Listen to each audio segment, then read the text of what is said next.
Halo, selamat siang teman-teman trader. Saat ini pergerakan harga gold di time frame H1 mulai menunjukkan arah naik ya, setelah sebelumnya bergerak turun. Kenaikan harga ini masih terjadi di dalam skala mikro. Sementara jika kita melihat dalam skala makronya, pergerakan harga masih cenderung sideways. Area sideways ini berada di dalam rentang antara harga tertinggi di kisaran 593 sampai harga terendah di kisaran 4653. Artinya untuk time frame yang lebih besar, market masih belum menentukan arah yang jelas. Kemungkinan besar pelaku pasar masih dalam fase wait and see sebelum memutuskan pergerakan harga gold selanjutnya.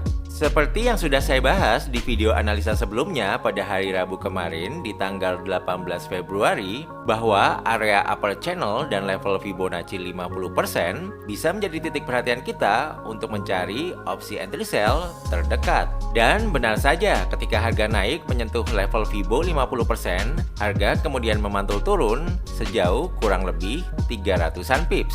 Hal ini menunjukkan bahwa analisa dan mapping yang sudah kita buat di video sebelumnya masih bekerja dengan sangat baik ya. Semoga teman-teman yang mengikuti dan menonton video analisa tersebut bisa menutup sesi tradingnya dengan profit yang maksimal. Sekarang kalau kita perhatikan pergerakan harga di time frame H1, terlihat bahwa harga mulai memasuki fase kenaikan setelah sebelumnya bergerak turun. Saat ini tekanan dari buyers mulai terlihat cukup dominan dalam menggerakkan harga. Jika harga mampu bergerak dan bermain di atas level 4969, maka ada potensi kenaikan lanjutan menuju area resistance terdekat di kisaran 5093. Namun perlu diingat, secara makro pergerakan harga masih berada dalam kondisi yang sedang sideways ya. Jadi dalam situasi seperti ini, kita tetap bisa memanfaatkan peluang baik untuk opsi buy ataupun sell, tentunya di area atau level yang tepat dengan konfirmasi yang jelas. Kemudian untuk analisa lengkap mengenai arah tren secara statistik sekaligus level-level krusial yang wajib teman-teman perhatikan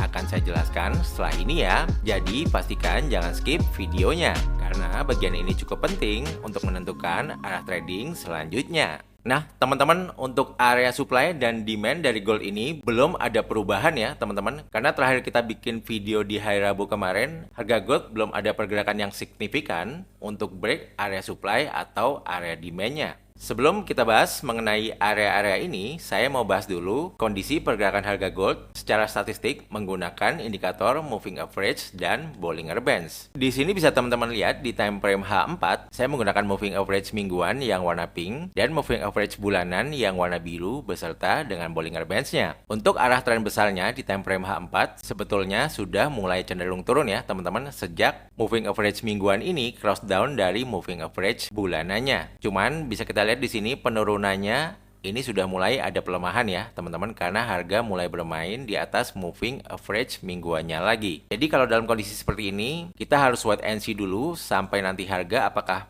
bisa bermain di atas moving average bulanannya lagi atau malah bermain di bawah moving average mingguannya lagi ya teman-teman, untuk mengkonfirmasi mau kemana arah tren besar selanjutnya. Kemudian di time frame H1 untuk melihat arah tren menengahnya, saya menggunakan moving average harian yang warna hijau dan menggunakan moving average mingguan yang warna pink beserta dengan Bollinger Bands-nya. Di sini bisa kita lihat untuk arah tren menengahnya sudah mulai naik ya teman-teman, karena moving average hariannya sudah mulai cross up dari moving average mingguannya. Sekarang kita turun ke time frame 30 menit untuk melihat arah tren kecilnya. Untuk arah tren kecilnya di sini arahnya mulai cenderung naik ya. Cuman setelah kenaikan kemarin harga masih bergerak sideways ya teman-teman. Tapi secara statistik ini arahnya masih naik ya teman-teman, karena harga masih bermain di atas moving average 8 jam yang warna orange dan moving average harian yang warna hijau. Nah, secara overall kalau kita lihat arah trennya secara statistik ini arahnya kecenderungannya mulai naik ya teman-teman. Bisa kita lihat dari tren kecilnya yang mulai naik dan tren menengahnya juga yang mulai naik ya.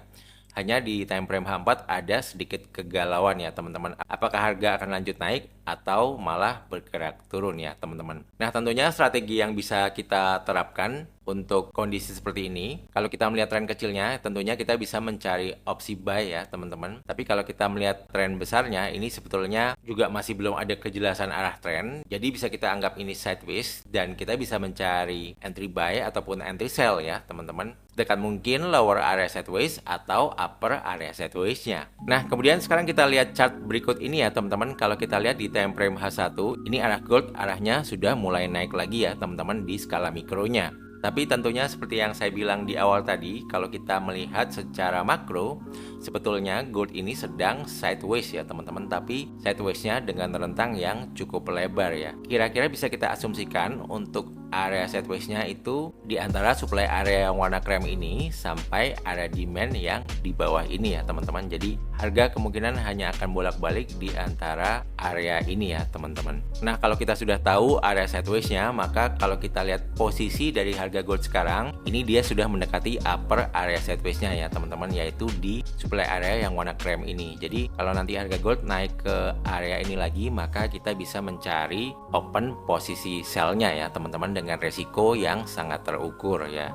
Begitu juga kalau misalnya nanti harga gold bisa bergerak turun sampai lower area sideways ini ya teman-teman, yang di area demand warna biru ini yang di kisaran 4687 sampai 4601, maka ini adalah spot area buy yang paling ideal ya teman-teman. Cuman kalau nunggu harga turun ke bawah sini kan kejauhan ya teman-teman, sekitar 3.900-an pips, maka area demand terdekat yang ada di kisaran ini 4894 sampai 4810 ini juga bisa menjadi titik perhatian kita untuk mencari spot entry buy terdekat ya teman-teman. Nah, sekarang kalau kita pandang harga gold dari time frame H4 ini, bisa kelihatan ya teman-teman kalau harga gold sebenarnya hanya bergerak sideways dan hanya bergerak di area itu-itu aja ya teman-teman ya. Jadi dalam beberapa minggu terakhir harga gold hanya bergerak dalam area ini aja ya, di antara area supply ini dengan area demand yang di bawahnya teman-teman. Nah, sekarang kita coba lihat di time frame 15 menit ya teman-teman ya. Kemarin sudah saya bahas di video sebelumnya, cuman saya ingatkan lagi. Di sini saya menggambar Fibonacci dari titik terendah yang ada di sini di kisaran 4403 sampai titik tertinggi di kisaran 5119 ya teman-teman. Nah, ini harga gold kemarin koreksinya hanya turun sampai level 38,2%. Jika nanti harga gold bisa bergerak turun sampai level Fibo 50 sampai 61,8%, ini adalah golden ratio dari Fibonacci. Ini bisa kita perhatikan juga ya teman-teman, level-level ini untuk mencari open posisi buy-nya ya teman-teman. Dan lower area sideways ini juga bertepatan dengan Fibonacci 61,8. Maka dari itu kalau misalnya harga bisa turun sampai ke Fibonacci 61,8 dan lower area sideways ini, maka ini adalah spot terbaik untuk teman-teman mencari open posisi buy-nya ya. Jadi teman-teman bisa gambar dulu ya untuk area-area krusial yang sudah saya sebutkan di video ini. Kemudian coba perhatikan teman-teman ya di time frame monthly gold. Kalau saya melihat pergerakan gold ini, kedepannya saya masih yakin harga gold masih bisa untuk koreksi turun lebih jauh lagi ya teman-teman. Karena kenaikan harga gold ini belum terlihat ada gelombang turunnya ya di time frame monthly-nya. Gelombang turun yang saya maksud itu seperti ini ya teman-teman. Nih, misalnya teman-teman lihat harga gold dari titik terendah yang ada di sini, dia kan bergerak naik. Nah, kemudian di sini kan muncul candle bearish ya teman-teman. Jadi ini gelombang turunnya. Kemudian harga melanjutkan pergerakan naiknya lagi. Kemudian di sini muncul gelombang turun lagi ya teman-teman dengan candle bearish-nya. Kemudian harga naik lagi melanjutkan pergerakan naik. Kemudian di sini muncul gelombang turun lagi dengan ada candle bearish. Kemudian dia naik lagi, gelombang turun lagi, kemudian naik lagi, gelombang turun lagi, dan naik lagi, gelombang turun lagi ya teman-teman. Nah, kalau kita perhatikan harga gold di time frame monthly ini udah selama kurang lebih 1, 2, 3, 4, 5, 6, 7, 8, 9, 10, 11, 12, 13, 14 bulan ini belum nampak gelombang turunnya ya teman-teman. Alias belum muncul candle bearish yang cukup solid ya. Jadi biasanya kalau pergerakan harga naik yang sehat ya teman-teman, biasanya harus ada koreksi turun dulu baru nanti dia melanjutkan pergerakan naiknya lagi dan bisa break high lagi gitu ya kira-kira. Jadi itu yang mendasari saya kenapa kondisi gold saat ini kemungkinan besar akan muncul gelombang turun cepat atau lambat ya teman-teman. Jadi harap waspada ya teman-teman yang masih mencari entry buy ya. Karena menurut saya entry buy di harga saat ini sudah cukup mahal. Jadi secara big time frame kalau kita mau buy gold secara long term, kita sebaiknya menunggu harga koreksi turun dulu lalu kita mencari di spot terbaiknya ya teman-teman.